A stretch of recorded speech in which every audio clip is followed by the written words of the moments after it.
আসসালামু আলাইকুম। এই ভিডিওতে আমি তোমাদেরকে নবম শ্রেণীর বিজ্ঞান অনুশীলন বই থেকে 33 পৃষ্ঠার 49 ও 20তম সেশনের কাজগুলোকে তোমরা কিভাবে সমাধান করতে পারো তা দেখিয়ে দিব। আজকের এই ভিডিওটি খুবই ইন্টারেস্টিং, তাই আমার চ্যানেলে যারা নতুন রয়েছেন তাদেরকে সাবস্ক্রাইব করার একটি ছোট্ট অনুরোধ থাকবে। आपके सामने एक बड़ा सा रेड बटन है।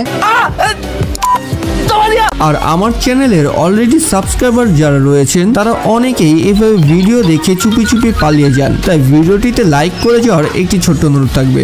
শুভ কাজ যত তাড়াতাড়ি সম্পন্ন হয় ততই মঙ্গল। আচ্ছা ঠিক আছে, আপনাদের অনেক ধন্যবাদ।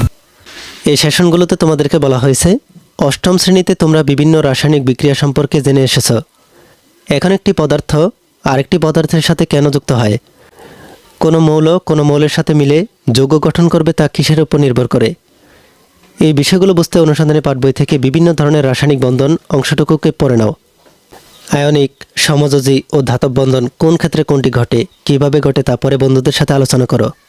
তোমাদেরকে এখানে বলা হয়েছে তোমাদের অনুসন্ধানী পাঠ বইটি থেকে রাসায়নিক বন্ধন এই অংশটুকুকে ভালোভাবে পড়ার জন্য।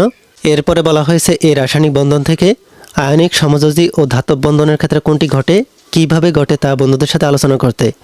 তোমরা তোমাদের অনুসন্ধানী পাঠ বইটিতে 117 থেকে 121 পৃষ্ঠায় রাসায়নিক বন্ধনের আয়নিক, সমযোজী ও ধাতব বন্ধনের বিস্তারিত আলোচনা পেয়ে যাবে। তোমরা সেখান থেকে আয়নিক, সমযোজী ও ধাতব বন্ধনের লেখাগুলোকে ভালোভাবে পড়ে নিবে। এরপর তোমাদেরকে এখানে বলা হয়েছে বায়ু দূষণের জন্য কোন কোন যৌগ দায়ী তা তোমরা ইতিমধ্যেই জানো।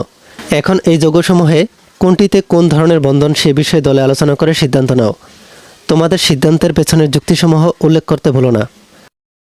তোমাদেরকে এখানে একটি ছক দেওয়া হয়েছে। এই ছকটিতে তোমাদেরকে প্রথমে বলা হয়েছে বায়ু দূষণকারী পদার্থের নাম। এখানে আমরা দেখতে পাচ্ছি বায়ু দূষণকারী পদার্থগুলো হচ্ছে carbon monoxide, ozone, nitrogen dioxide, sulphur dioxide. এরপরে বলা হয়েছে এই যৌগগুলো কোন কোন মৌলের সমন্বয়ে সৃষ্ট, এরপর এই যৌগগুলো কোন ধরনের রাসায়নিক বন্ধন, এরপর সর্বশেষে এই যৌগগুলোর উত্তরের পক্ষে যুক্তি কী তা তোমাদেরকে এই ছকটিতে লিখতে হবে। আমি তোমাদেরকে এই ছকটির একটি নমুনোত্তর দেখিয়ে দিচ্ছি, তোমরা নমুনোত্তরটিকে ভালোভাবে দেখে নাও। তার আগে তোমরা যারা এখনও আমাদের চ্যানেলটিকে সাবস্ক্রাইব করোনি তারা এখনই আমাদের চ্যানেলটিকে সাবস্ক্রাইব করে রাখো। আচ্ছা ঠিক আছে। আর যারা সাবস্ক্রাইব করেছো তাদেরকে অসংখ্য ধন্যবাদ। এখানে প্রথমেই বায়ু দূষণকারী পদার্থের নাম হচ্ছে কার্বন মনোক্সাইড। এই কার্বন মনোক্সাইড কার্বন ও অক্সিজেন মৌলের সমন্বয়ে সৃষ্ট, আর এটি হচ্ছে সমযোজী বন্ধন। এর উত্তরের পক্ষে যুক্তি হচ্ছে এখানে পরমাণুগুলো পরস্পরের সাথে ইলেকট্রন শেয়ারের মাধ্যমে বন্ধন গঠন করেছে। এরপরের বায়ু দূষণকারী পদার্থের নাম হচ্ছে ওজোন। এই যৌগটি হচ্ছে অক্সিজেনের সমন্বয়ে গঠিত, এই যৌগটি হচ্ছে সমযোজী বন্ধন। আর এর উত্তরের পক্ষে যুক্তি হচ্ছে এখানে পরমাণুগুলো পরস্পরের সাথে ইলেকট্রন শেয়ারের মাধ্যমে বন্ধন গঠন করেছে। এরপরে বায়ু দূষণকারী পদার্থের নাম হচ্ছে নাইট্রোজেন ডাইঅক্সাইড। এই যৌগটি নাইট্রোজেন ও অক্সিজেনের সমন্বয়ে সৃষ্ট, এই যৌগটি হচ্ছে সমযোজী যৌগ। আর এখানে পরমাণুগুলো পরস্পরের সাথে ইলেকট্রন শেয়ারের মাধ্যমে বন্ধন গঠন করেছে। এরপরে যৌগটি হচ্ছে সালফার ডাইঅক্সাইড।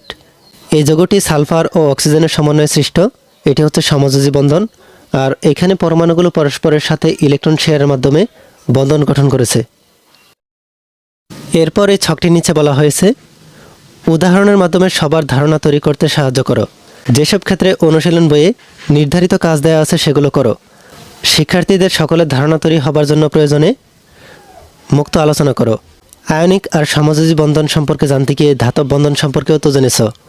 সেই সুবাদে ধাতু নিষ্কাশন ও আকরিক বিভিন্ন সংকর ধাতু কীভাবে তৈরি করা হয়, এগুলো কী কাজে আসে, এই বিষয়গুলো অনুসন্ধানী পাঠ বই থেকে পড়ে নাও, নিজেরা আলোচনা করো। আমরা এখানে দেখে ফেললাম 49 ও 20তম সেশনের কাজগুলোকে তোমরা কিভাবে সমাধান করতে পারো।